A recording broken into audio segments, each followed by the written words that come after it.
You need to vibrate higher so you can capture the opening of the portal that connects this Earth of 3D to one Earth of 4D or 5D. Going to the 5D.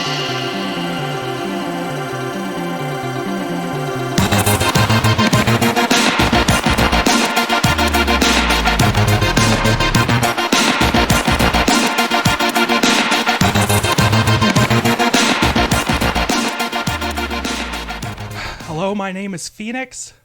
I'm Kara. And we are talking in two dimensions. Yeah. Good enough. Good enough. Fuck it. That'll work. Okay, so this is the first episode of our podcast. We're actually doing this, okay.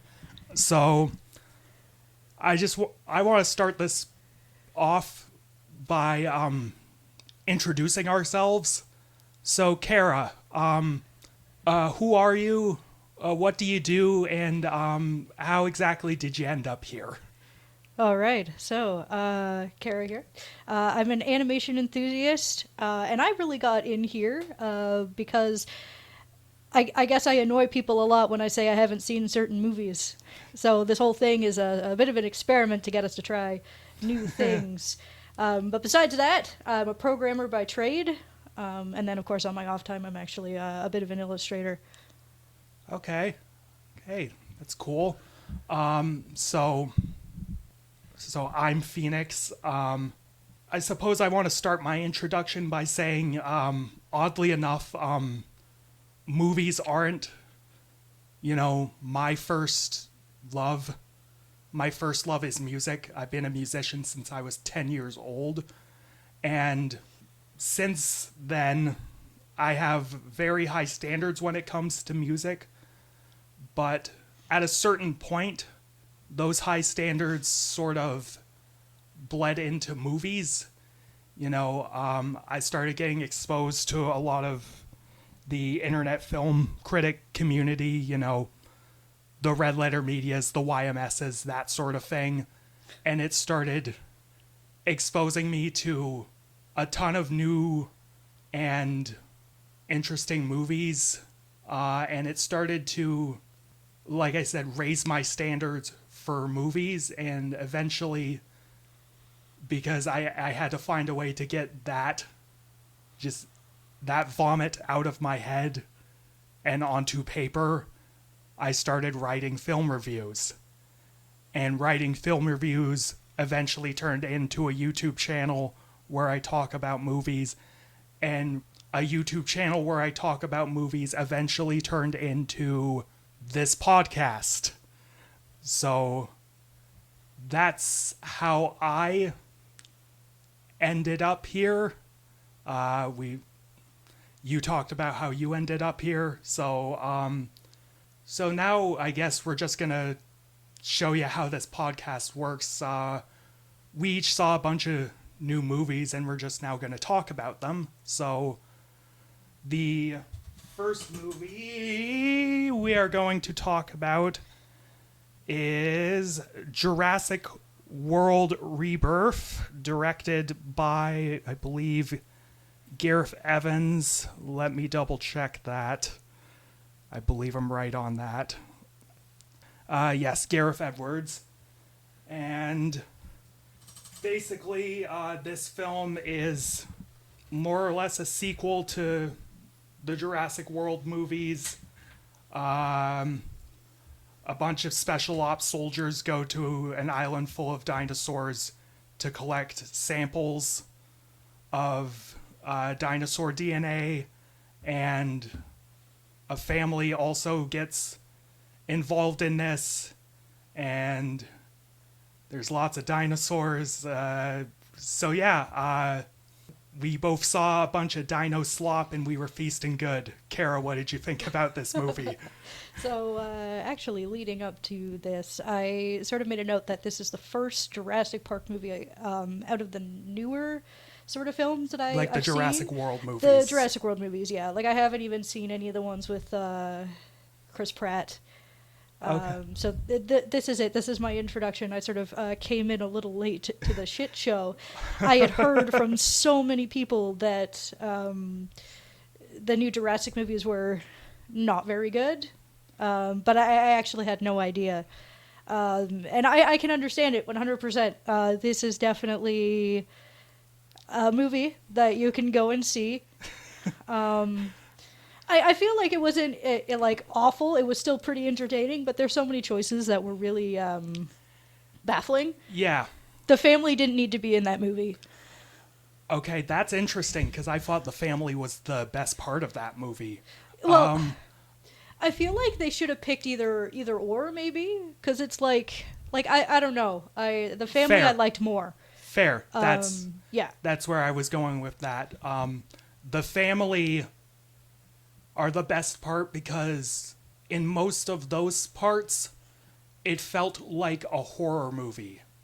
And when the movie leaned into being a horror movie, it was amusing and entertaining. It wasn't necessarily good, but it was the most effective version of whatever this could have been.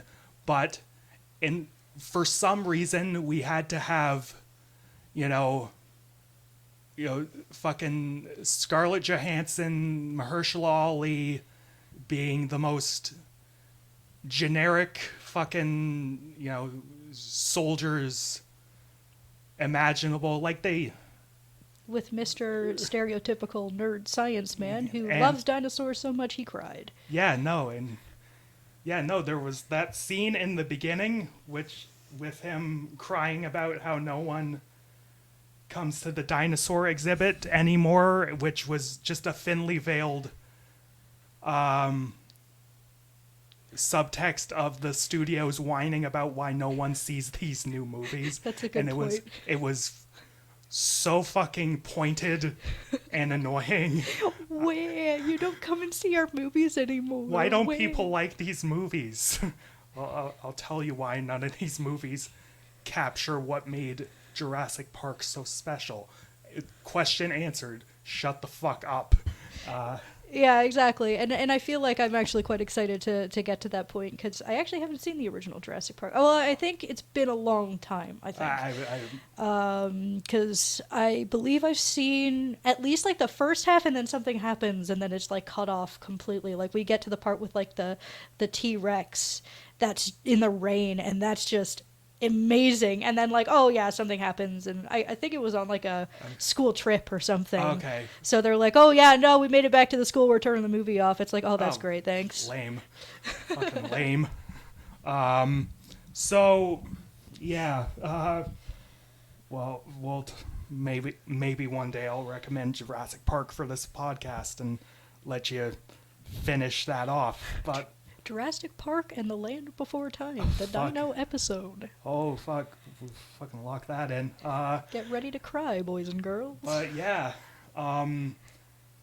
Back to Dino Slop Rebirth.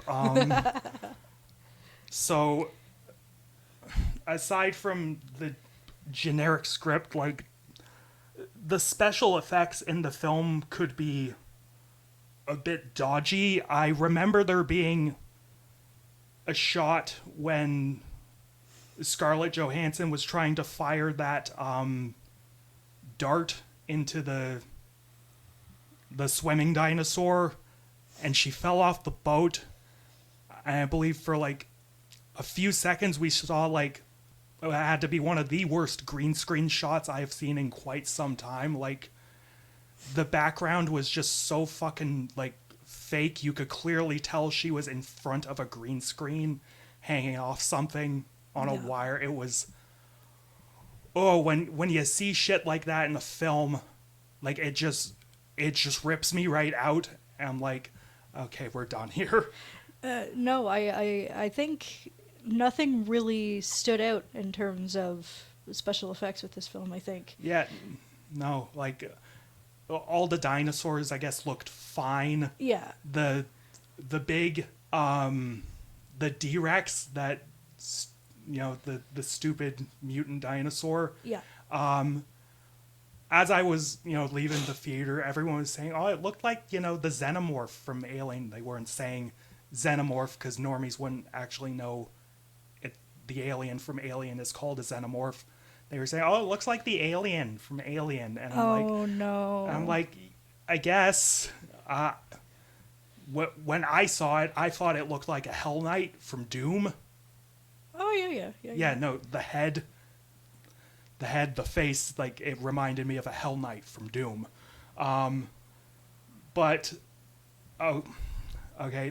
Back to the writing, because at like one of the things that bothers me with most big blockbuster movies is just the sheer lack of stakes. Like nothing matters, no actions have any real true consequence. This is clearly the case when Mahershala Ali's character makes the, generic noble sacrifice trademark, and then fucking 15 minutes later, oh, he's fine. He survived. No, he's all right. Yeah, no, fuck it, you had this big emotional moment and it meant fucking nothing. Okay, thanks. Like, Yeah, I think the worst thing was that they decided to do that in the first place, because either way you ended where he's still dead or he comes back is just a cliche, and Yeah. it's been done to death, and it's really trying to force emotion. Like, in some movies, especially horror movies, they have like the dog in it. Yeah, and the dog gets exactly. attacked by the ghost or something to elicit a cheap emotion from the audience. Yeah. Dogs are like an easy manipulative ploy in a movie, and like it's hard to make a human sacrifice, so cliche and meaningless, but somehow fucking this team of fucking hacks managed to do that. Like, oh my god. This film is fucking. I'm at least happy that the film at least read like they were trying to end the franchise. Yeah. Like they get all the dino DNA, and the scientist and fucking Scarlett Johansson decide to, make their findings, open source so like everyone can use it. And an evil CEO man gets eaten. Yeah, which is his entire character. He has no personality. He's just evil CEO man. You put him in a cartoon, you'd feel right at home. Yeah, no, he was. Yeah, no, generic villain. I like Rupert Friend. He's good in Homeland. At least the 3 seasons of Homeland that actually are good.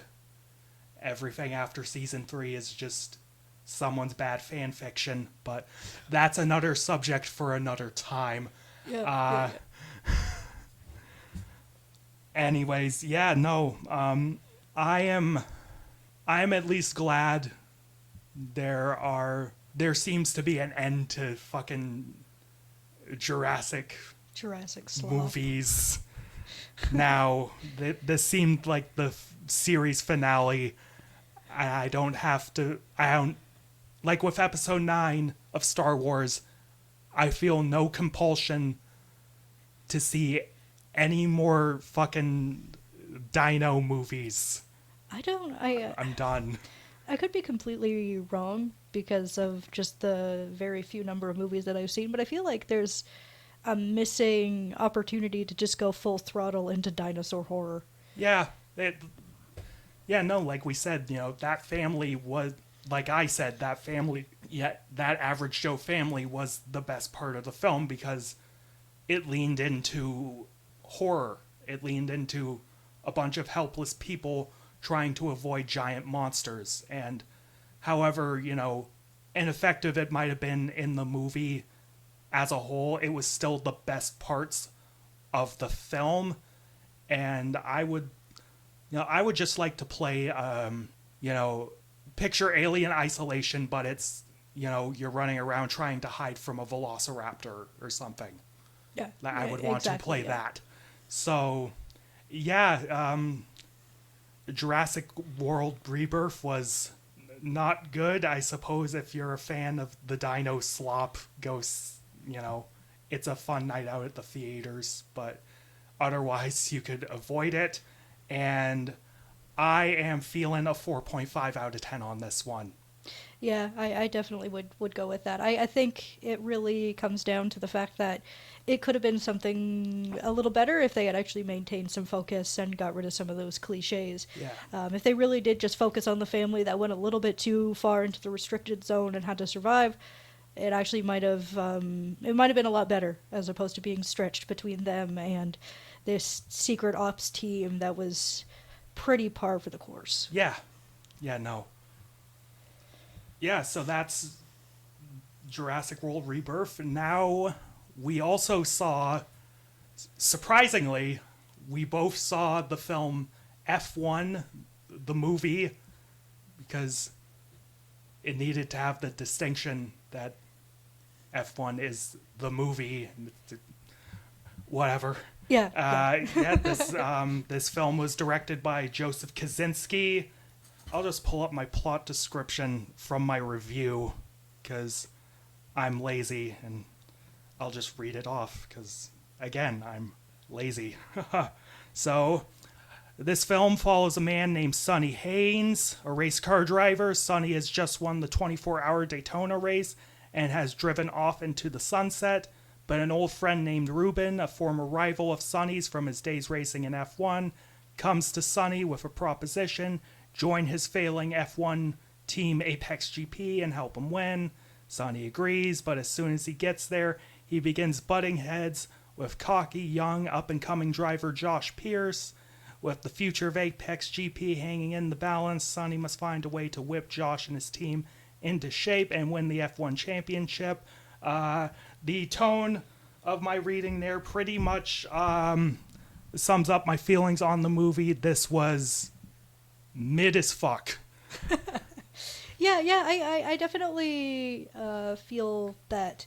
I think the only thing that really stood out for me was that the racing scenes were actually pretty well done. Yeah. The racing actually had a lot of energy, like you could feel the speed in the cars and so on. There was a lot of tension there. I really liked it. But outside of the racing, it was just kind of mediocre, I suppose, yeah. This director knew where the bread was buttered. The bread was buttered with the car racing. Like, they shot at actual F1 events over the course of a couple of years. There was some really good stunt coordination, stunt driving. It was really well done. Those sequences were well presented, well edited. They were entertaining. But again, there's more to a movie than the cars going vroom vroom. Yeah, and it's actually kind of a shame that, that's most of what you can talk about, is that the car side of it was just really, really good. And the dedication to filming that is admirable. But, yeah. No, I just felt that the plot was just sort of, Like, I feel like if you are a big fan of F1, then it's definitely still worth kind of seeing, at least for the car aspect of it, but you're not going to get moved by these characters, really. No, really, it's the most cookie cutter fucking sports film imaginable. Like, I was calling plot beats like well before they were going to happen. It's a shame because the character of Sonny Haynes is actually kind of interesting. Like, you could actually easily write a movie around that guy. You could easily tell a story about a guy with a death wish, because this character clearly had a death wish. But no, like, again, why write a movie with stakes? Why write a movie with, interesting, character development and an interesting character arc, fucking... Instead, we get fucking Sonny Haynes winning the F1 championship, getting the girl and then driving off into the sunset. Everyone gets their wishes, la-di-da-di-da, fucking gumdrops and rainbows.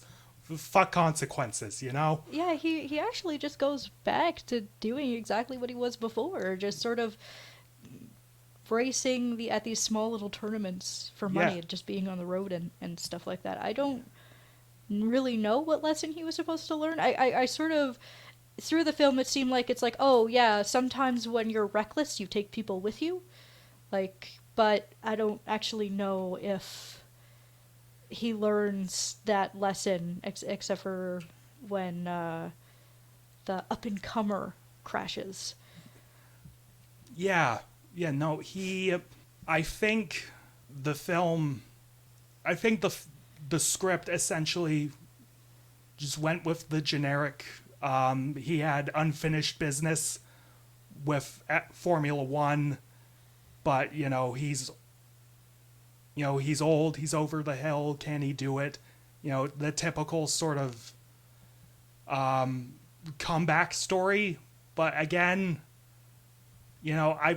I've seen that before. Freaking Rocky 6 is a better version of this, and that's a different sport. But yeah, F1 is, if you like Formula One, because at least the writers seem to give a shit about the sport Yeah. and how it was presented. So if you like Formula One, I guess you'll get some value out of this. But again, there's more to movies than cars going vroom vroom. That's very true. That's very, very true. Yeah, no, and I am feeling a 5 out of 10 on this one. Yeah, I'd say it's a little bit better than Jurassic World for sure. Yeah. It definitely has more substance. I'd agree with a bit of 5, yeah. Yeah, okay. So we also, moving on from F1, we also saw the film Superman. Saw James Gunn's new Superman film, the first entry into James Gunn's DC universe.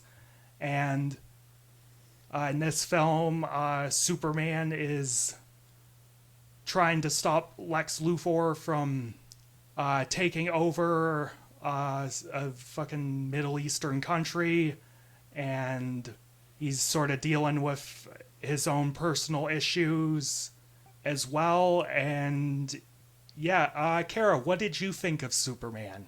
I think this is the one I was most excited to talk about. Yeah. I actually, I thoroughly enjoyed the new Superman. I was hoping leading up to the film that he would go back to the sort of traditional Boy Scout, country bumpkin Superman, and that's definitely what we got. As opposed to metaphor for Jesus or something like that, like, needs some antidepressants, Superman. Yeah, I thought all around this was actually a really fun movie to watch. The humor was good, the action was good. I'd say in terms of DC turning things around, hopefully for their cinematic universe, I'd say it's a really good start. Actually, it's a very solid step forward. Yeah, I liked Superman quite a bit. It was refreshing to see a Superman movie where Superman was actually acting like fucking Superman. Yeah, and I suppose the other thing too is it's nice to have a superhero movie, or at least like a movie in general, with color. The color in this movie is very, very vibrant. I love Superman's costume. Yeah. It's so refreshing. Also, in that side of things, I guess also Marvel's trying to catch up with that idea too with Fantastic Four. That one actually has quite a lot of color to it as well. True. But no, it's good to see color come back. Yeah, no, and that's partially because James Gunn is, an actual honest to God director, and he has a good understanding of what these superhero movies are, and he has a good understanding of what tone they should take on, and he is very good at balancing that tone, and James Gunn is also very good at handling big budgets, because I'm not gonna lie, this film is on par with any other fucking CGI clusterfuck that's out there, but James Gunn the action in this movie had a good flow to it, and it wasn't visually nauseating. Like, I could tell what was going on, and none of the computer effects ripped me out of the film. And you were talking about Superman's costume. Like, yeah, it's very nice. It's very colorful. Guy Gardner's costume as well looked very good. Oh, absolutely. Yeah. Mr. Terrific is a very unique looking superhero. Yeah, I'd actually had never heard of him until this movie came out, but I gotta say, he was definitely one of my favorite parts. Yeah. The humor that came from his character and like his sort of side plot with Lois was really, really good. Yeah, I really enjoyed that. Because that falls into James Gunn's writing strengths. James Gunn knows how to write, ragtag weirdos and assholes, teaming up and trying to bumble their way into accomplishing a goal. And because the Justice Gang, which is a working name for them, Yes. they're the Guardians of the Galaxy, essentially. Oh yeah, Like, absolutely. Yeah. They've got that same sort of vibe. They're still like different characters for sure, but they still got that same. Oh, absolutely, vibe, absolutely, and that also isn't to say that James Gunn didn't understand how to write Superman, because I'm not gonna lie, James Gunn wasn't my first pick to do Superman, but James Gunn understands what Superman is, surprisingly enough, and he really nailed it. Like, Superman's character arc in this film was very, very endearing, and it captured the best parts of that character from the comics, I feel. No, I think so too, and I also appreciate how we just got right into the action. Like, we already know Superman's backstory. It's very clear at this point, and I appreciate that we just jumped right into it. Like, we know where he comes from, we know who he is. Let's just get into the plot. Let's skip to Superman. So that was awesome as well, because it feels like every time Superman is rebooted, we always go back to, Yeah, that happens with most superhero franchise reboots. We have to redo the origin story, but with this, it just threw you to the wolves. We got a text blurb, explaining the state of the universe. Yeah, just in case. At that given time, but still, it didn't explain, it didn't explain who Superman was or what his relationships were to people. You were just allowed to glean that from the scenes that were provided, and it's both a godsend and a shame that I have to praise, a writer and a director for treating the audience like they have a brain, because so many, modern fucking blockbusters, especially in the wake of the MCU and all these studios, and in these studios' desperate chase to try and replicate that success, they have to, fucking explain and spoon feed everything to an audience. No, James Gunn, again, just threw you to the wolves, and it was so fucking refreshing that I didn't have to sit through a 20-minute fucking origin story. It's great. Oh no, it's so much better, and especially it helps with the pacing as well, because like if you just get right into it, you have so much more time to dedicate to this full on, like, the major plot of the story. Yeah, no, and that major plot of the story is, on one level we have, Lex Luthor being a cartoon villain, Oh, but it's so good. Oh, right. It's so good. He is such a he's such a fucking hater. Yeah. I loved him for it. It's definitely this was a good Lex, I think. Yeah, no, Nicholas Hoult was so good as Lex Luthor. Apparently Nick Holt auditioned for Superman but lost out to David Corenswet. So apparently he was channeling that real salt. There we go. And you know what? That's perfect. Yeah. I genuinely love how much of a hater Lex Luthor is in this movie. And when I said he's a cartoon villain, that isn't derogatory. Like, I love, nyuk cartoon villains. He's trying to take over, a country and, rule it like his own personal kingdom. He wants to be a king, yes. It's what the movie says. He wants to be a king of his own country. That's very fun. And, and then I guess on another level, it is touching on real world things. It is touching on Russia and Ukraine, Israel and Palestine. It didn't feel, preachy or sanctimonious about it, at least. Yeah, no, I didn't get that either. Yeah, no, because in order to, for Lex Luthor to be, King Yuck Yuck, he has to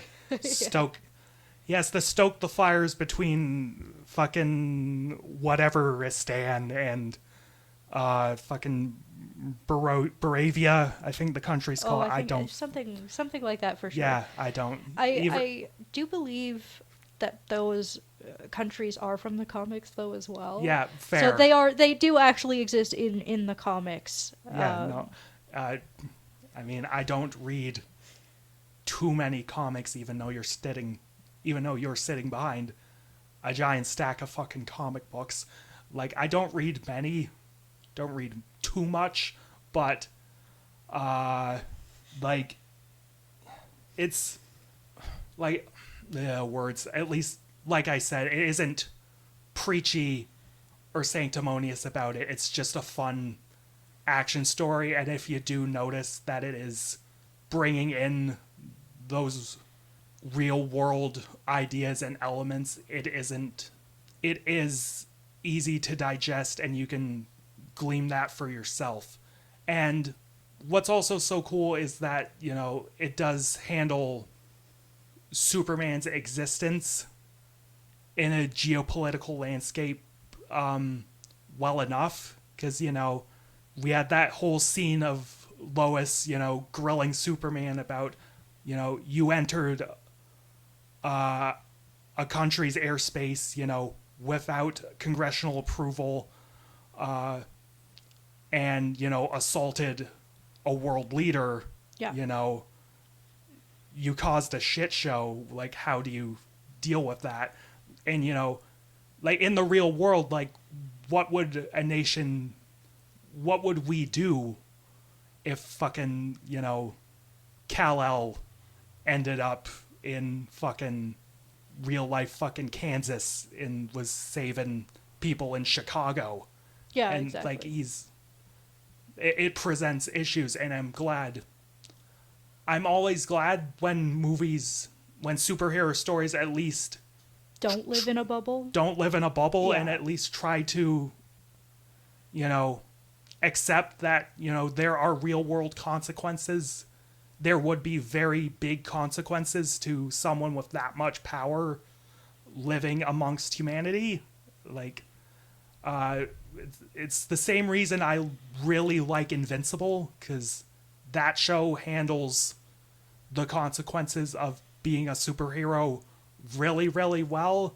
I'm sure at some point we will talk about Invincible in more depth, but Oh yeah, we'll definitely get to that as well. I do believe at some point we want to do some episodes dedicated to TV shows. Yes, we will eventually do very long form TV series, and maybe at one point we will talk about Invincible if that show ends. So yeah, another thing I really, really liked about Superman was the music. The score is very good.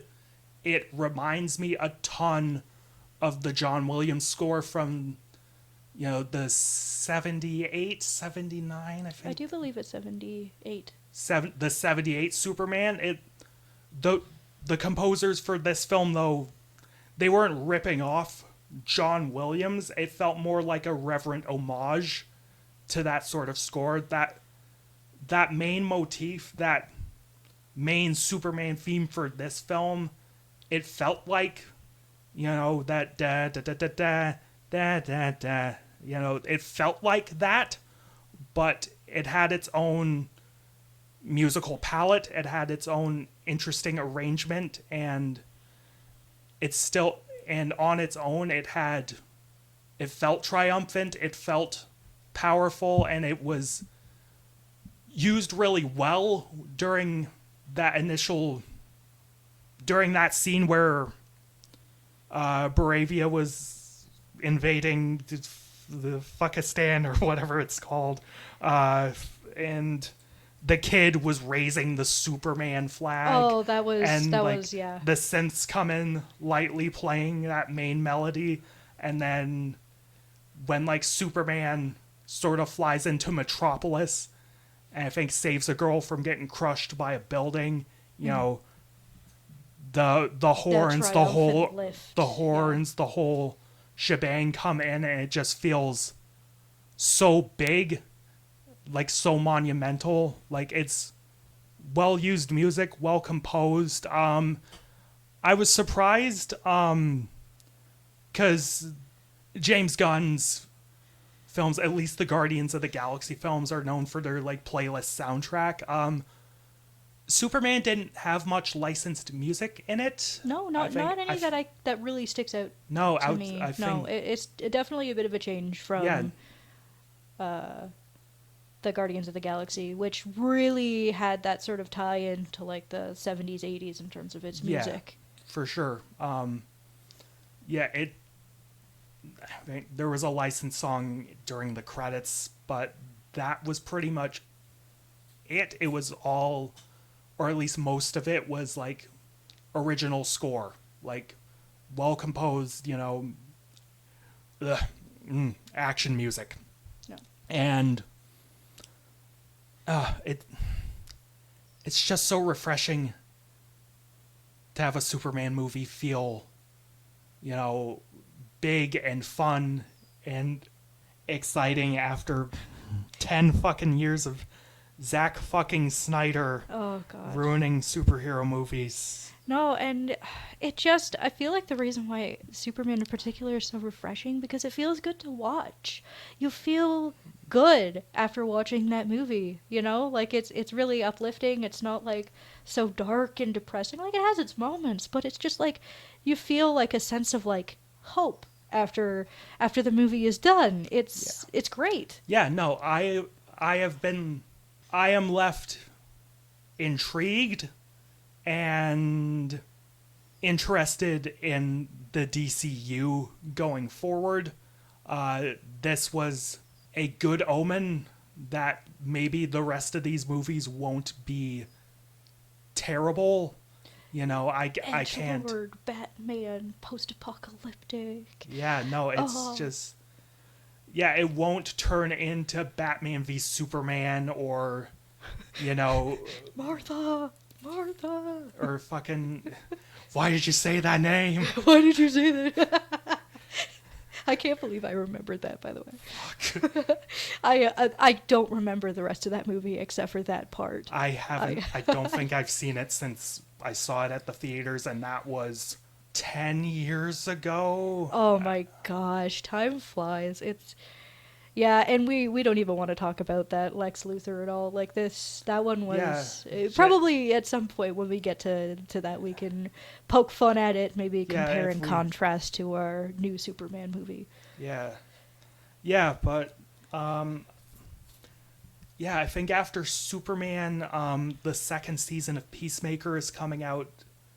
I liked his cameo. His cameo was really good. That was really funny. Yep. Yeah, no, John Cena's such a great comedic actor. Oh, gosh, yeah. Because he's so... It's the charisma. Yeah, it's the charisma, and because he was a professional wrestler for so long, he's very giving.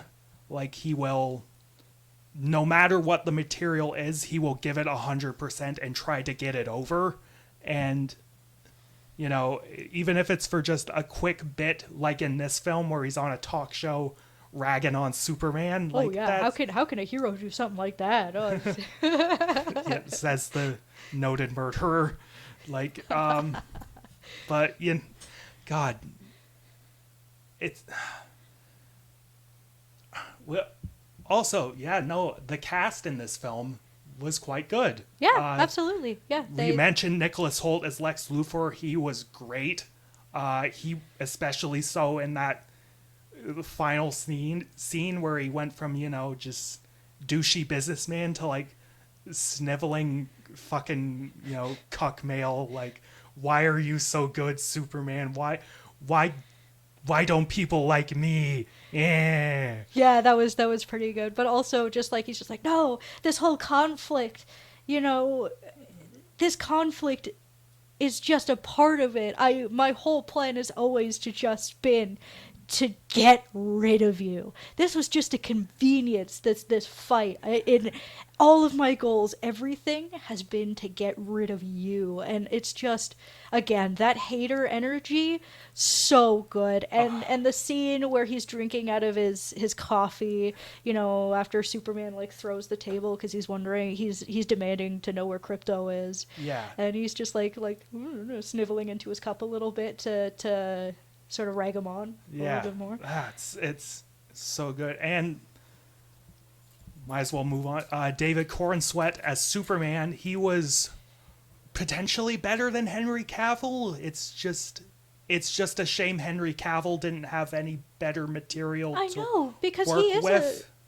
Yeah, but like, I guess by virtue of the fact that Henry Cavill was Superman in a bunch of shitty movies, David Corenswet wins out. Yeah. Like, so yeah, no, he's arguably better than Henry Cavill. I might dare to say he might be equal to Christopher Reeve. Yeah, we're getting into that territory. I'd still say that out of all the Supermans, Christopher Reeve is still my favorite. Yeah. But he's like a close second. Like, Yeah. I really think he did a fantastic job. Everything Cornsweat did, everything he said it with like such earnestness, such conviction. He was charming, you know. And such a goofball. Yeah, he was Such a goofball. Yeah, he was a dork, and you know, Superman's a dork. Again, it's so refreshing to have a Superman movie where Superman acts like fucking Superman. Yeah. Oh my god. I mean, all the people in the Justice Gang were great. Fucking Nathan Fillion was so good as Guy Gardner. In his element. Yeah. That guy is so good. Such a funny actor. He's incredible in so many other things. Like, he just... Oh, he was great. He did very well for that part. The comedy, the sort of the timing, the cockiness, the unwarranted ego. You know, it's awesome. Yeah, no, he's fun. I was unfamiliar with this version of the Green Lantern. Again, I don't read many comics, but I'm interested in finding some comics with this character in it, because Nathan Fillion really sold me on him. He's good. Apparently, actually, on that topic, he pushed for that hairstyle too. Actually, he was like, "No, we're gonna do the dopey bowl cut hairstyle." Nice. Like, there's no way I'm doing this character without the hairstyle, or at least that's what I heard online. And honestly, if that's true, like, power to him. That's awesome. Yeah. Because that was definitely, I feel like, one of the highlights of his character. Oh my god. Edie Gathegi, I think that's how you say his name. He was very good as Mr. Terrific. Oh yeah. He was entertaining. He was able to deliver the deadpan, you know, monotone genius level sort of dialogue, but there was always like comedic underpinning. Oh yeah, to absolutely. It. And when he showed more personality, it always felt, you know, like an earned leap. Like, yeah, it like didn't when he felt gets jarring. shocked or Yeah, no, it was great. Uh, Rachel Brosnahan, the girl that played Lois Lane, I guess she was good. Yeah. At least she had more to do than whoever played Lois Lane in like Man of Steel or Batman v Superman. I forget. Yeah, I like how she's actually, her side plot contributes a lot to the end of the movie. Like, if Yeah. it wasn't for her doing her investigative journalism, finding out all of these things with her, her coworkers, like, she had a very important role, and I think that's fantastic. Yeah, no, it's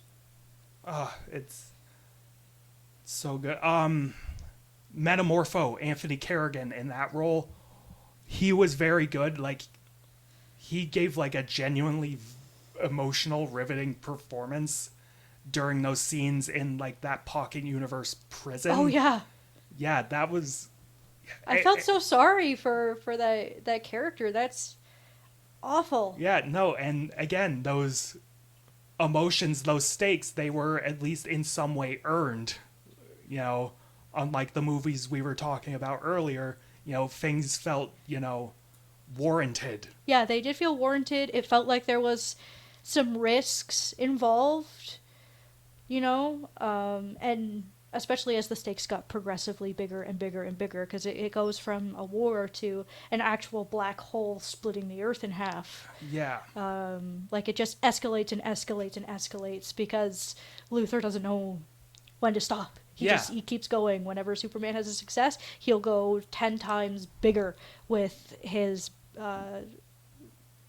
sort of getting back at him. Yeah, no, this film is just good.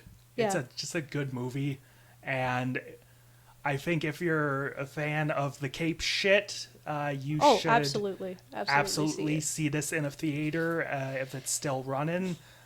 Just see it when you can. It's good, and I look forward to seeing the other DCU films, and I hope James Gunn can maintain the momentum. Good for him. I'm feeling an 8 out of 10 on Superman. It's good. Yeah, 8 out of 10. I wholeheartedly agree with that. All right. So All right. pretty matched with a lot of our movies that we've seen recently, at least. Yeah, no, it's interesting. We seem to agree on things so far. Let's now get into the recommended movies. So, every episode going forward will have sort of a theme to it, but for this first episode, we're just gonna talk about 2 random movies just to show you how things work. Exactly.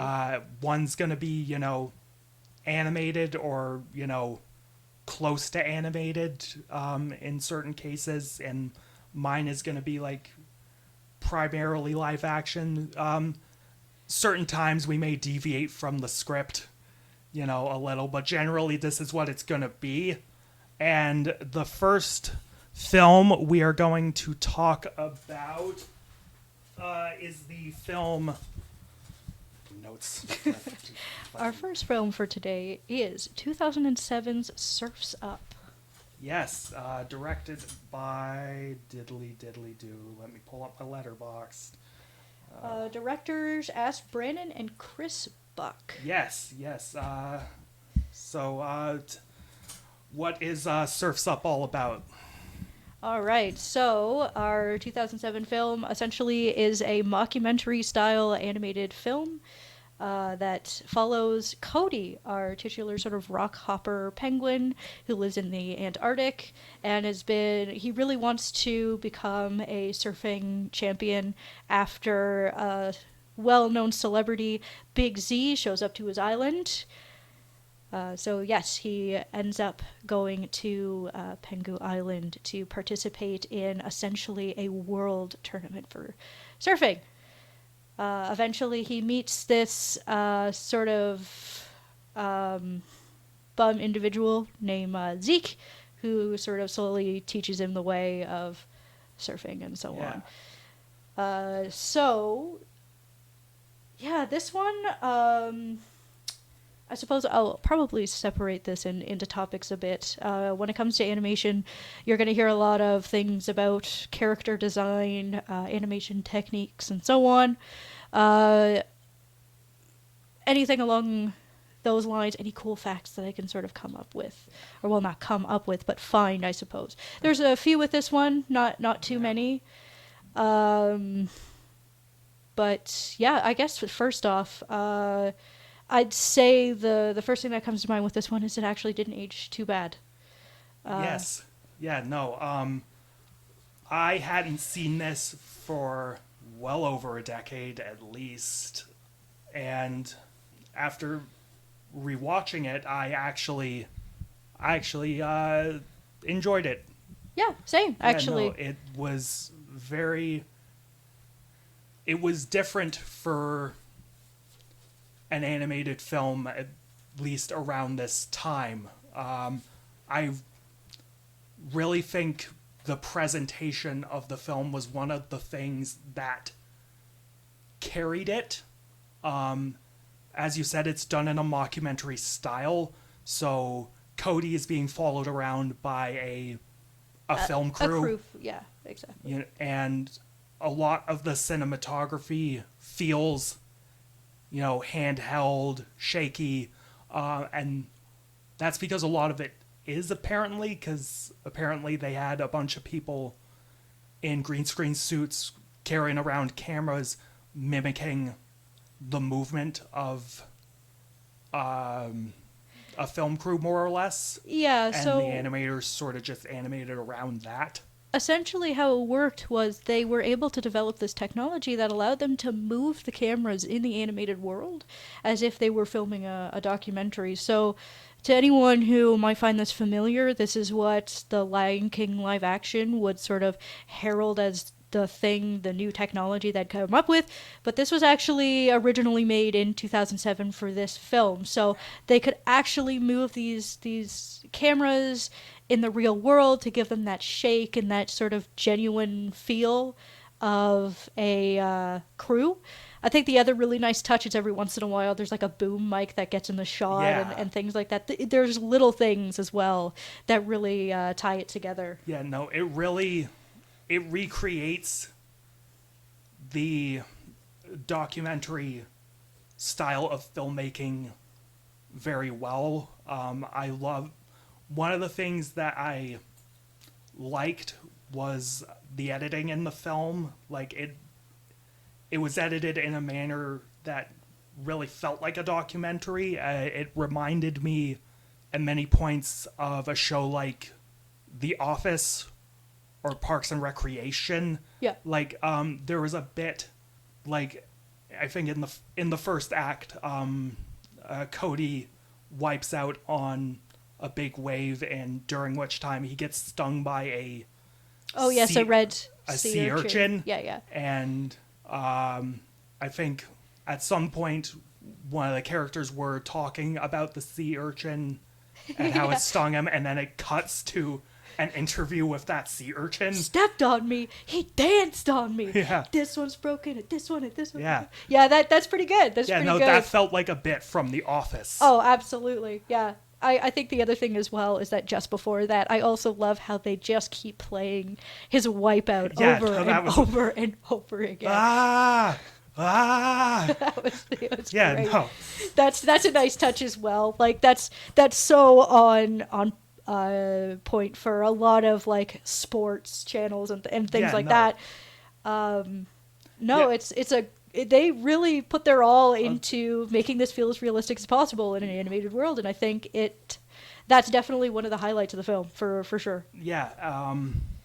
In terms of filmmaking, one of the things that I guess before we get into that, with the animated films I've been watching for this podcast, one of the things I've taken notice of is water animation in these films. Effects. I like a good water effect, and in this film there's some really nice looking water. The water looks really good. I loved the final shot where Cody and Z were just riding a wave, and like the sun was reflecting off the water. It looked really sleek. For 2007, at least back then, like you said, it's aged pretty damn well. It looks good still. Oh yeah, it looks really good. I feel like you can sort of see the evolution of animation or 3D animation through the water effects. Yeah. As we've progressed through and made animation better, you can sort of see that in how we're able to animate water. Like if you were to compare this to, say, Moana, you could really see that sort of change over time. But yeah, for back then, the water looks really, really good. That final scene is actually definitely one of my favorites, where everyone just sort of picks up their boards and just has a good time. Yeah. And it's got a good soundtrack. That's what I wanted to talk about. Yeah, I'll before. definitely leave that to my music co-host. Yeah, no, I'm. But like I enjoyed it for sure. I thought it was very, very. I can at least say, for sort of like the punkish character that Cody is, and sort of the vibe of the movie that they're going for, the soundtrack, the songs they picked are really, really good. And I would say when the soundtrack worked, it worked. Oh yeah. I had issues with some of the songs they picked. The start of the movie, it started with Holiday. And, like, don't get me wrong, I like Green Day. American Idiot's one of my favorite records. Like, yeah, she's staring at my giant fucking Green Day poster right behind me. Oh, you don't say. You're a big fan. Yeah. Yeah. Like, but good God, that was a shitty song choice for that scene. Oh yeah. No, that was a little jarring. At least. Gee, it was such a shitty song choice that they cut the vocals out of the song. Yeah, But they didn't just have... had the instrumental. Yeah. Almost like that song was lyrically incongruous to the scene, because that song is an anti-war anthem. Oh But, shit. Okay, there we go. That's... you know, like, if they made up for it later because they used Welcome to Paradise, which at least lyrically fit Yeah. when they were all arriving at fucking Pengu Island. That at least fit the scene. But that earlier scene, if you were desperate to use a Green Day song, there are other songs you could have used. I think probably Burnout would have worked better. Like, that's just off the top of my head. Yeah. But also, during the scene where fucking Chicken Joe was getting, like, roasted alive by the Pengu by natives. the fucking indigenous penguins, they used What I Like About You by the Romantics, and, like, it wasn't incongruous to the scene, but it just felt like a lazy, hacky song choice because it's such a ubiquitous fucking radio hit. Oh yeah. But the rest of the music was fine. You know, it generally fit the beach, you know, vibe the film was going for. There was like some chill Incubus music, a bunch of other stuff. This is the other problem I have with the soundtrack. There could have been more surf rock. That's a good point. They used Wipeout, they used a version of the song Wipeout, which is like, okay, that's cool. That fit the particular scene that was in. It was when the lifeguard and Cody were sledding around in a cave. Oh, yeah, him and the girl. Lonnie, I think her name was. I think so. Let me double check. Yeah, Lonnie. Yeah. Lonnie was her name. Yeah. That worked, but, like, I could have used a little more, you know, fucking, you had a fucking, you were doing a movie about surfers, and there was no Dick Dale. Fucking, Miserlou was right there, you know, you know that, the music from Pulp Fiction. Yeah. Like, it was right there. Why didn't you use it? Like, come on, more surf rock. I will at least give Surf's Up this, is that I've definitely heard more egregious pop song sort of picks for movies. Like, this was all right.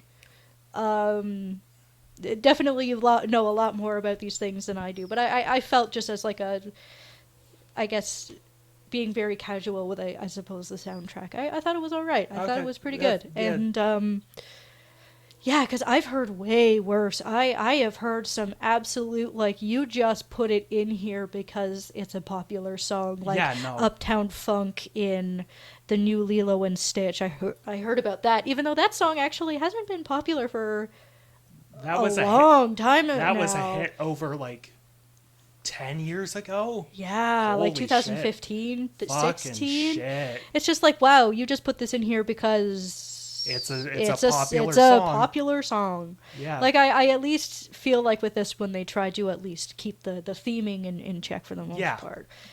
That said, now that we sort of given some time to the soundtrack, character design, I really like the character designs in this movie. I think they're very successful. I sort of, at the very beginning of the movie, I absolutely love the jab at Happy Feet, which has some of the worst female animal designs I've ever seen, but I'll save my criticisms of that film for when we eventually get to it. Because this actually came out a year after Happy Feet. Which I had to check because I had I had a laugh at the beginning where they're like, oh, like, do you like sing and dance? And he's like, do we sing and dance? No, we don't do any of that. And I'm like, hold on. Oh yeah, that is a jab at Happy Feet. Because in terms of a penguin movie, this is far more successful. I like Cody's design. I like how they decided to base him off of a rock hopper, because out of all the penguins, they are definitely, I'd say, the most punk rock with those yellow feathers. They did sort of get the habitat and things like that wrong. But it's just a silly comedy movie. I'm not going to hold it against that, because it's, at that point, it's just like, well, hear the Cinema Sins ding in the background or whatever. It's just like, no, they picked it because it's a cool looking penguin and we're following like a punky teenager who really likes surfing, and that's a really cool pick. And it really sort of differentiates him from the rest of the penguins as well, because the rest of them seem to be based mostly off of kings and emperors that don't have the crest. Yeah. I really like how a lot of them, they sort of took advantage of the difference between the white and the black. So some of them have a pattern kind of on, like, around out of the black part of their sort of feathers.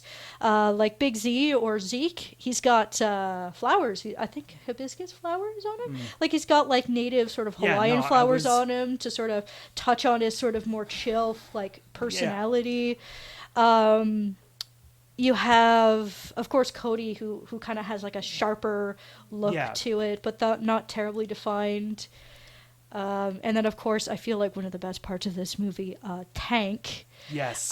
He is covered in tribal tattoos, that's one of the things. So good. That is just such a great look. I love how he's just covered in these tribal tattoos. It speaks, like, you immediately know what his character is about as soon as you look at him. Yeah, no, you pretty much stole the words right out of my mouth, Kara.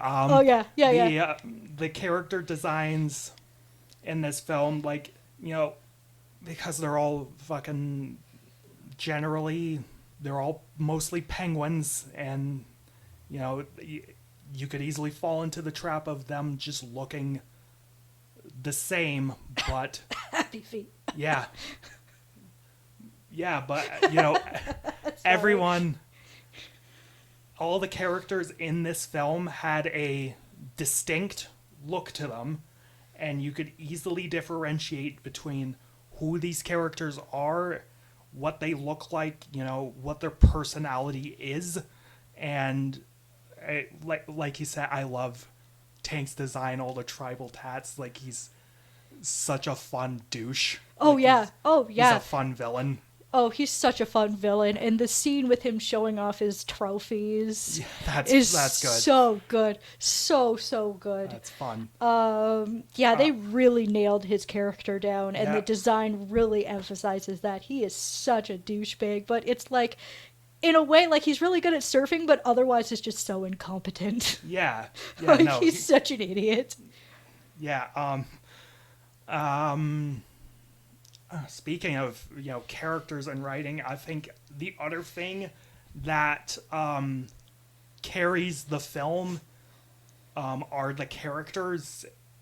In terms of just structural writing and story stuff, it isn't, amazing. It's a sports film. It's a kids film. It has all the No, it's not something... sort of tropey stuff that comes in with these sorts of movies, like gee, we have the main characters falling out moment, like Oh, yeah, that happens exactly. in like the fucking between the second and third act. That's real fucking riveting stuff. But truly, the characters from a writing perspective also have so much personality that it kind of makes up for like The cliches. the cliches and the structural tropiness of it all.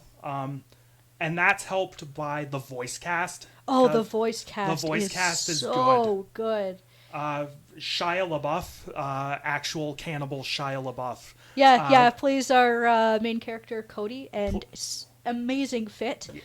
His voice is perfect for the role. He gets that sort of stubborn, like go kind of like young teenager. Absolutely, he was so natural. He sounded so natural and so charming in the role.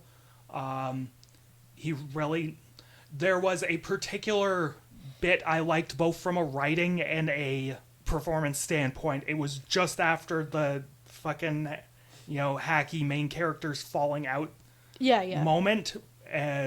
Like the camera people are following Cody, and like Cody says like something along the lines of, I already lost one father, here we go again, something like that. Yeah, and then that sort of just makes up for how tropey and cliched that moment is, because that moment was kind of touching. It was touching, and it was such a subtle little glimpse into that character and his genuine feelings, and it was also performed very for a film like this, it was performed very well.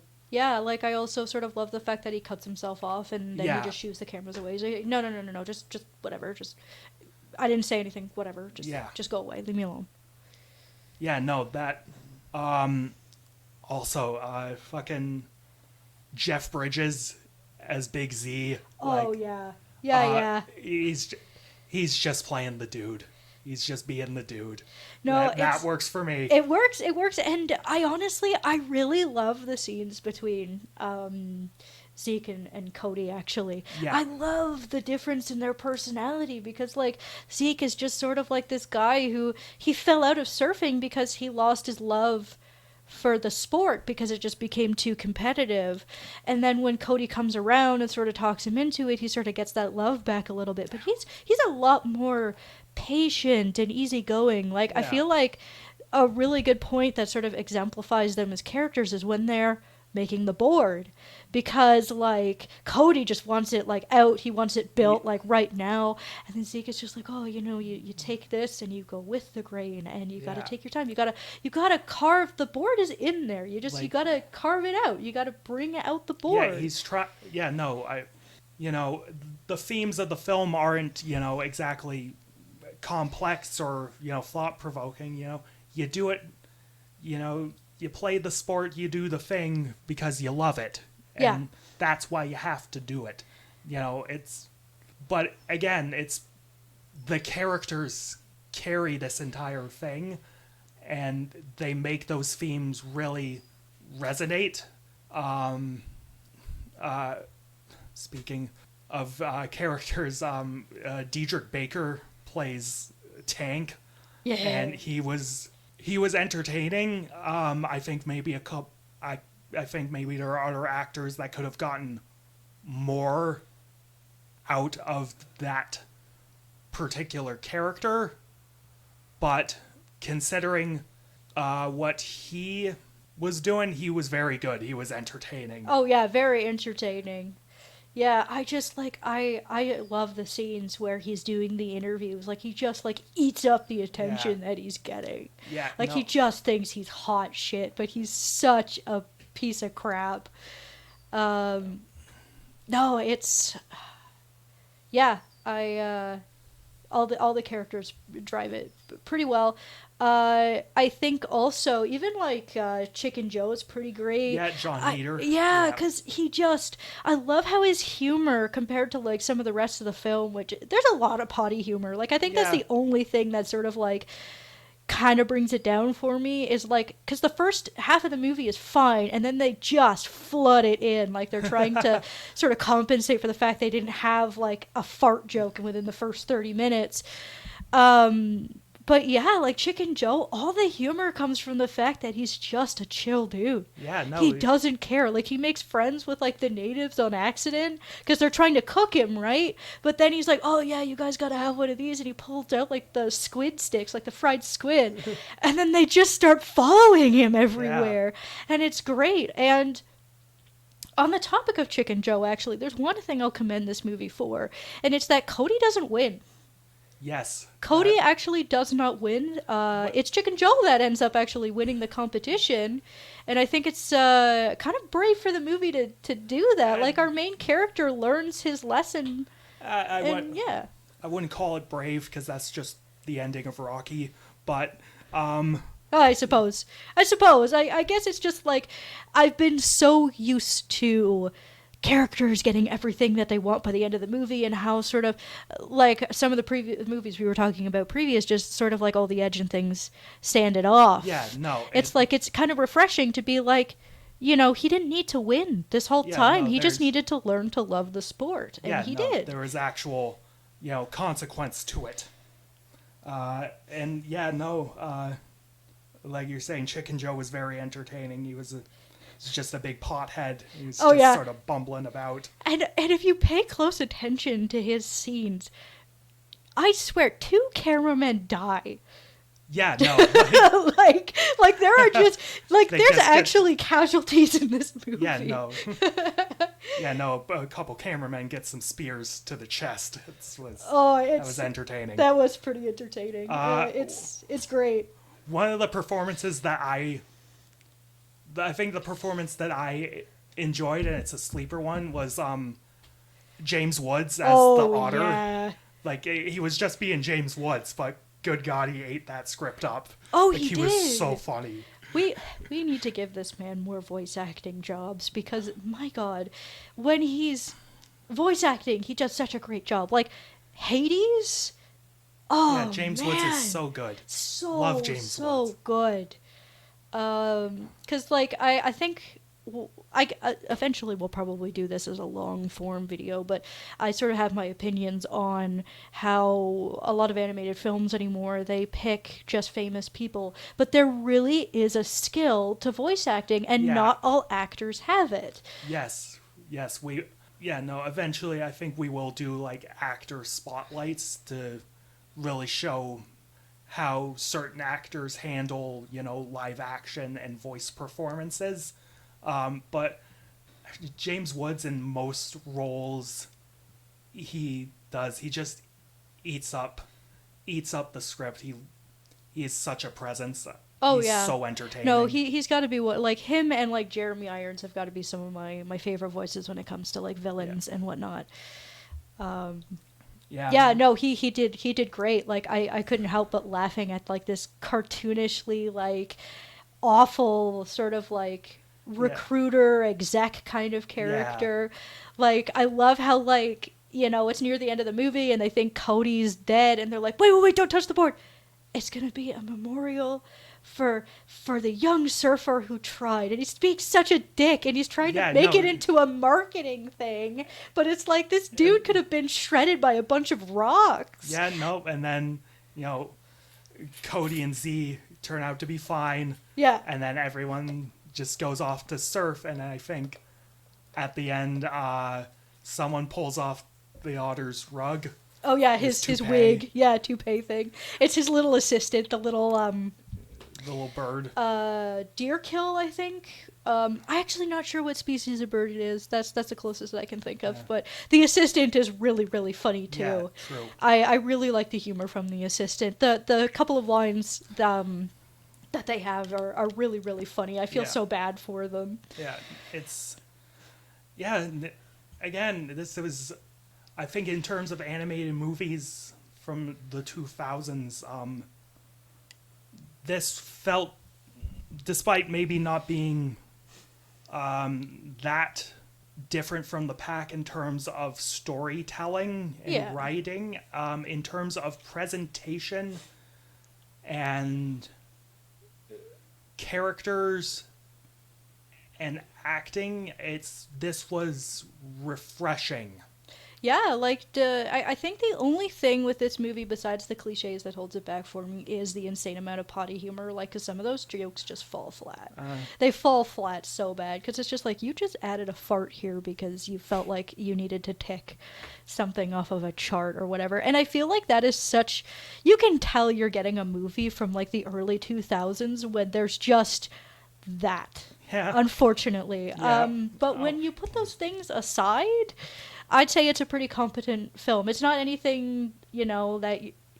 It's not like an Emmy award-winning crazy, but for what they did, it's very competent. The editing is good, the character designs are good, the voice acting is good. I definitely feel like this is sort of like a fun movie that you can put on. Like, I'm not going to say like, oh, you got to rush to go see this. It's like... It'd be good for like family movie night. Very good for family movie night, or if you're around my like our age and you probably saw this movie when you were really young, I'd say, you know what, go back, see what you think about it. But it's not like I'm telling you to like clamor over everything and rent it on Amazon. It's like, you gotta go see this now. No, if you're bored one night, you can definitely put this on and have a pretty good time. Like, it's a decent film. Yeah, no. Before we wrap this particular discussion up, Zoe Deschanel played the girl character, Lonnie, or whatever. She was fine. Oh yeah, she was fine. She did pretty good. Her and Cody Shia LaBeouf, yeah. They had decent chemistry. They were cute. Yeah, they were pretty cute. But compared to the other performances, I guess she didn't really stand out too not much. really. Like, she had some funny moments, but like I feel like her personality is so much more down, like to average. earth and average. Like, she's just more relaxed than the very colorful personalities that surround her, like the Tank.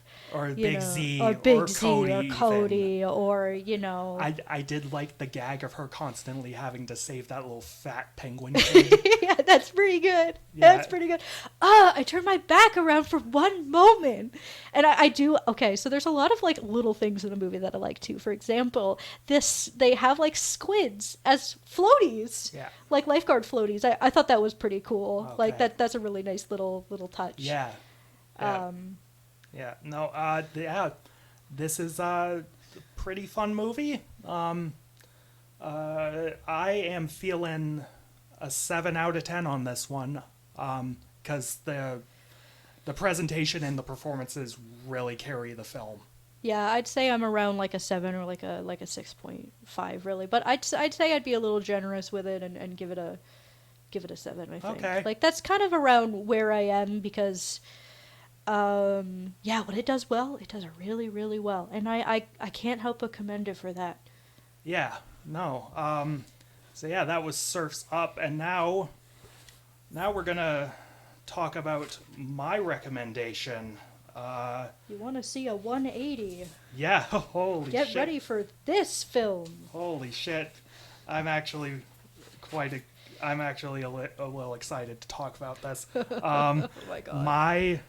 My recommendation for this episode was The Beach Bum, 2019 film directed by Harmony Korine. And this film tells the story of a writer known by the moniker of Moondog. And in this film, he's just sort of, mulling about Florida. But at one point, his wife dies. And in order to collect his inheritance, he has to finish his book. So after he finds that out, he just sort of sets about living the life in Florida and writing and hanging around a bunch of weird people And smoking and fucking and yeah, a lot of that. holy shit. Yeah, no. So before we get into our thoughts, I messaged you when you mentioned you had finished the film.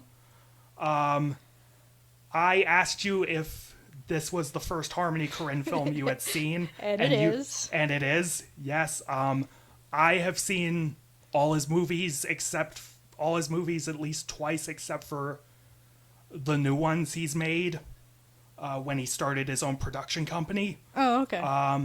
So as of now, this has like been his last like big studio movie. Because before this, he made Spring Breakers with James Franco and like all the Disney girls. That James Franco was like, everyone was raving about James Franco's performance in Spring Breakers. One day we'll maybe talk about Spring Breakers. But yeah, anyways, this film, this was sort of his last big studio thing. And, you know, we have a big fucking cast, fucking Matthew McConaughey, Snoop Dogg, Martin Lawrence, Zac Efron. So I'm very curious. Kara, what did you think of the beach bum? Holy fuck. I spent an hour and a half of my life watching a man be a complete douchebag. Yeah. I spent so much, like, the thing is that it's not even an incredibly long movie, but it felt long. I'm like, oh, this guy's such a fucking asshole. Like, oh my god. Like, this is, so, when it comes to a lot of the movies that I'm recommended, I try to go in as blind as possible, and I had no sort of inkling as to what this could possibly be, and I had no idea that I was just going to be watching, like, beach trailer trash for like an hour and a fucking half. Holy shit. Okay, this is going to be an interesting discussion because I really like this movie, but the reason I really like this movie is it sort of reads as sort of a turning point in this director's filmography. It's reflective of him, of Harmony Korine, of his sort of ethos as a filmmaker and as an artist. Because, like I mentioned, before this, he made a film called Trash Humpers, which is bizarre and no one saw it except for me. And then he made Spring Breakers, which was this, relatively speaking, it was a big hit.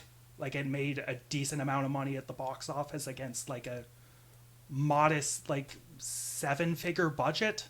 Okay. So like, he, comparatively speaking, in his career, he's like fucking rolling in money at this point. And like, the studios apparently just keep forgetting who they're dealing with. Okay, and they're okay. like, they're just like, okay, here's more fucking money. You got a big cast, so do what you fucking want. And this is what he does. Yeah, this is what he does. You know, I feel like if I actually had this context, I probably would have enjoyed it a lot more. Because I think going in blank, it was not a fun experience. Okay. At least see, for me, it was definitely a little strange. Eventually, I went, okay, what makes this a comedy? I think. See, we agreed this whole time, and now we're just gonna. Yeah, now we're gonna kill each other. See, you know, humor's subjective. Everyone finds different things funny. I think this film's. I get laughs out of this film. I think yes, Moondog's a dumb douche, but Yeah. to me, he just reads as Florida man. Oh, yeah, He's just sort of... He's got the Florida man vibe. He does. He's just sort of hanging about. Everyone just sort of accepts that he's there. He's just chill. Yeah, it's the guy. Yeah, he's the guy. And, he's also regarded as this, genius fucking writer. And... But he's so like, I can see the humor in that. Like, this dude apparently is a prolific writer, but he's such a trashy human being. Yeah. Like, that I suppose I can get a little bit of humor out of, for sure. It's just like, yeah, this dude is regarded as this amazing writer, but he's going around, like, doing crack off of hookers and, like... I think he just... mostly does pot, but Oh yeah. I think there was only like once or twice in the movie where they did it, but it was mostly pot. Yeah, no. The Jamaican blend. Yeah. So, what I like about Harmony Korine as a director, his filmmaking style in particular, it's very guerrilla. It feels like Harmony Korine and his crew are just sort of mulling about. They're just shooting Matthew McConaughey being a fucking weirdo. Being a fucking weirdo. Yeah. Which is, in part, is what inspired this script. Harmony Korine was just mulling about Florida, hanging around with weird people, and he was just like, I'm gonna write a movie about, all this weirdness in Florida. And yeah, because like, I suppose I can at least admire movies that touch on the weird parts of society. Yeah, and like, there are some fucking weird people out there in the Harmony world. That's Harmony Korine to a T. Oh, okay. Like, you see a film like Gummo and you'll get it immediately, but yeah. So eventually, I suppose we should probably touch on his other movies and stuff like that, because I like this, at the very least, has got me curious about his other works. I will admit he's done better than this. But, to me, by the end, I feel this film reads as Harmony Korine sort of just saying fuck it to, studio money, all the big frills of filmmaking. Like, I'm just gonna, live my weird life, make my weird fucking movies. Well, I mean... because Moondog gets his inheritance, he writes a Pulitzer Prize winning book. Yeah. And he just literally burns it all down. Yeah. Yeah, he just lights it all up. Lights it all up, rides away on his little, dinghy, and it's like, yeah, fuck yeah. No, to be honest, I'm starting to realize that another sort of like good side of this this podcast project that we're going to do is really seeing the sort of different perspectives on a single film. Yes. Because like for me, after watching it, I was like, what the fuck was that? But then it's just like hearing you talk and hear about like this other stuff that this guy has done. I'm like, oh, okay, it's all actually coming together. And I feel like it's one of those things where I'd probably explore it again after seeing some of his other works, because it makes sense when you consider the person, but like on its own, I was like, I feel awful. Like this is so trashy. Yeah, no, it's I see. I think moments like him just riding into his daughter's wedding on this old person's, scooter and just chucking her to the side, and then in the background you see the old woman crawling about. I think the entirety of fucking Martin Lawrence talking about dolphins is comedy gold, at least to me. Okay. Like, him calm down, I gotta feed my coke addicted parrot. Like, that's great. That's that to me, that's what makes this film so much fun. You could view it as just, trashy, but there's a humor to how trashy these people are. There's a humor in the trashiness. Yeah, absolutely. And I think one of the things that absolutely carries this film is Matthew McConaughey's performance. Oh, yeah. Yeah, he was born to be this character. Oh, yeah. And it's also shows just how good of an actor he is, because there's a couple moments in particular where he isn't reacting how, Matthew McConaughey would react to a particular situation. He is reacting how Moondog would react to a particular situation.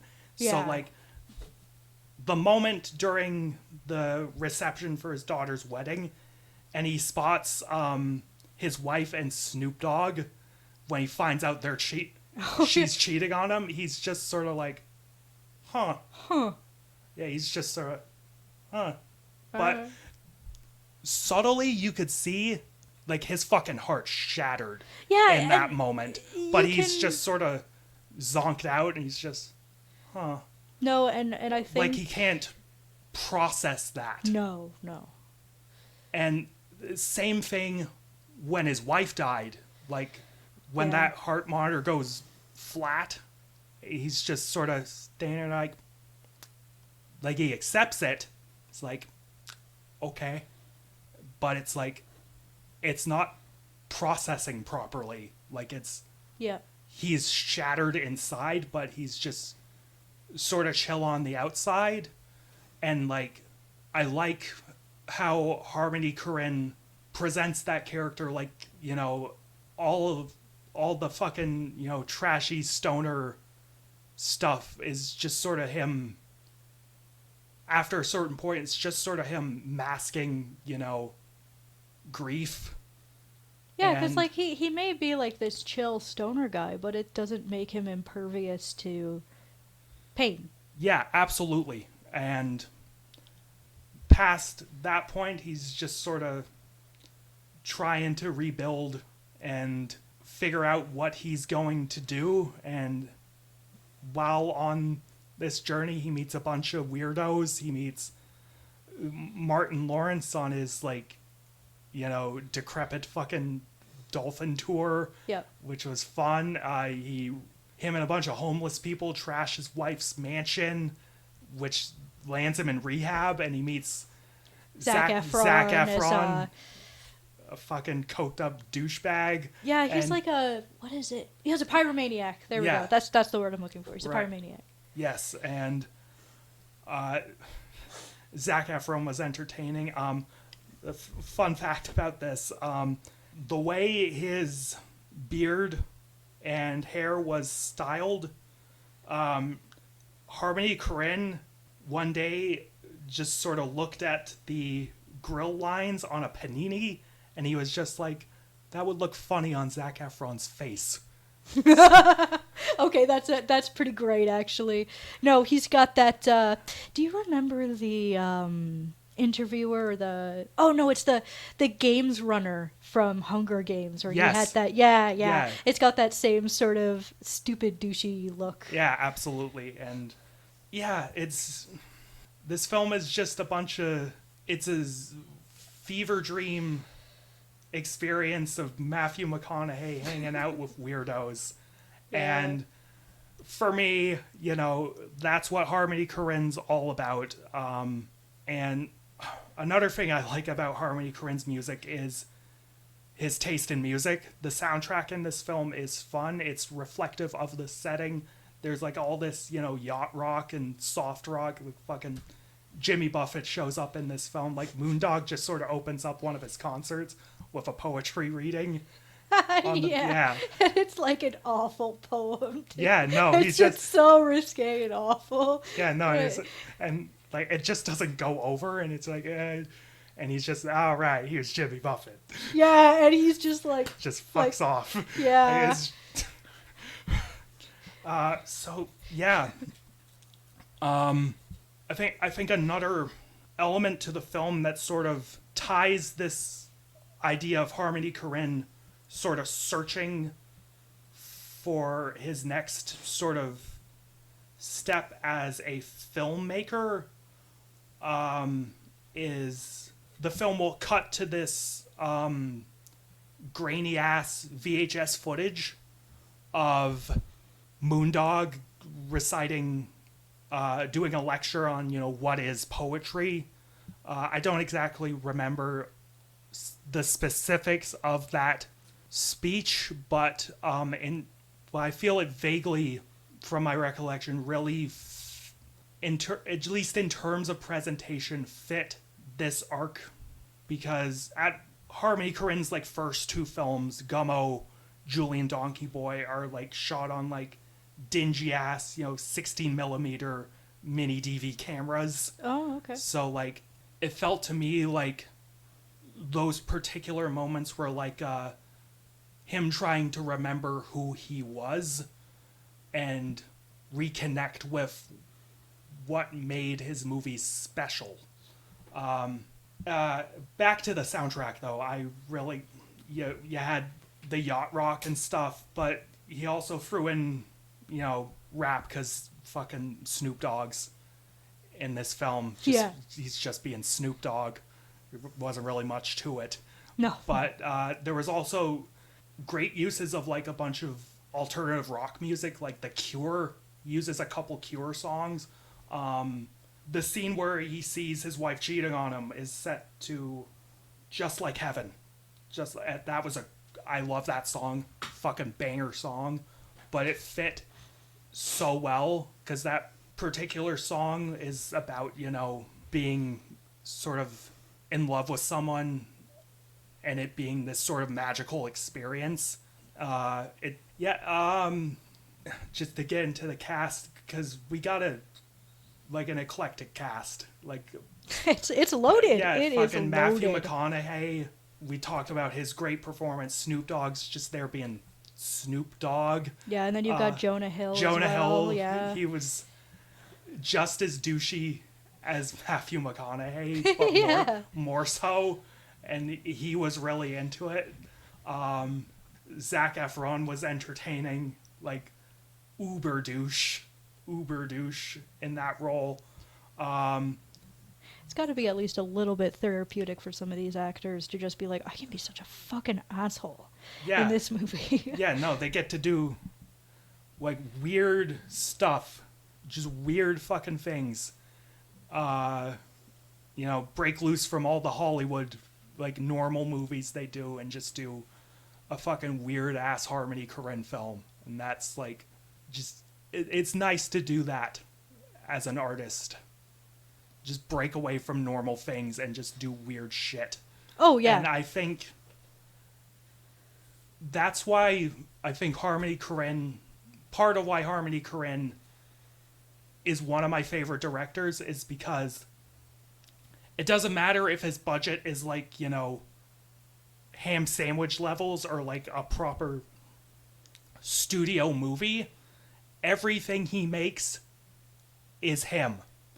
It's his voice. Like, there's barely any compromise to it. It's quintessentially him throughout it all. And, and that can be, a hard pill to swallow for some. Not everyone likes Harmony Korine, but for me, I want filmmakers to just do weird things, be them, take risks, because that makes it more fun. It really does. You got to commend a director for doing stuff like that, even if it doesn't jive completely with you, or even if it's just not perfect, because it's just their unaltered image. It reminds me of the Jim Henson Company, actually. They have essentially put their foot down and said that they are not going to be giving the rights to the Dark Crystal to anyone unless they completely agree with their father's image, essentially. Right. They want it to be made exactly how Jim Henson would have made it, and I think that's incredible, Yeah. And especially now where... and I suppose we'll probably, this is especially a problem even with, animated movies and things like that. It's just, the studios getting involved, and then something that could have been really exceptional is just brought down by just this like, oh, we got to do this because Yeah, that's what no, audiences fucking- would want. And it's like, but it brings down the film and it ultimately hurts the message and the art, and so forth. Yeah, so. absolutely. I just want artists to be themselves, make what they want to make, and doesn't matter if it's a fucking dingy ass, couple $1,000 movie like fucking Primer, which Shane Carruth made, or a film like, Gummo or Julian Donkey Boy, Hundreds of beavers. Hundreds of Beavers. Just make cool shit and don't be bogged down in, what sells or what fucking producers or studios want.